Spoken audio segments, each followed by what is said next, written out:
Hello, പുതിയ വീഡിയോയിലേക്ക് എല്ലാവർക്കും സ്വാഗതം. നമ്മളിവിടെ ഉണ്ടാക്കാൻ പോകുന്നത് ഒരു അറബി ഡിഷാണ്. പേര് ഞാൻ ലാസ്റ്റ് പറയാം. നമ്മളതിന് എടുത്തിട്ടുള്ളത് 1/2 കിലോ ചിക്കൻ, 4 സവാള,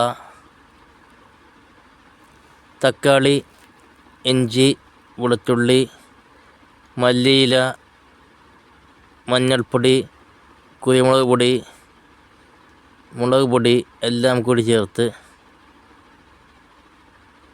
ഒരു മിക്സിയിൽ അരച്ചെടുത്തതിന് ശേഷം മസാല ചിക്കനിൽ നന്നായി തേച്ച് പിടിപ്പിക്കുക. ഒരു ചട്ടിയിലേക്ക് കുറച്ച് എണ്ണ തൂവി സവാള അതിലേക്കിട്ട്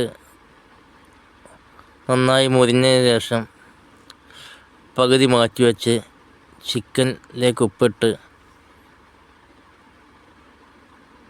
ചട്ടിയിലേക്ക് ഇടുക. 1/2 കപ്പ് വെള്ളമൊഴിച്ച് അടച്ചു വെക്കുക. പിന്നെ ഇതിൻ്റെ പേരാണ് ചിക്കൻ മെഹബൂബ.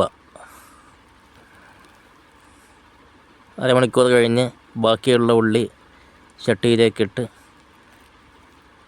കുറച്ച് പുതിനയിലയിട്ട് വാങ്ങി വെക്കുക.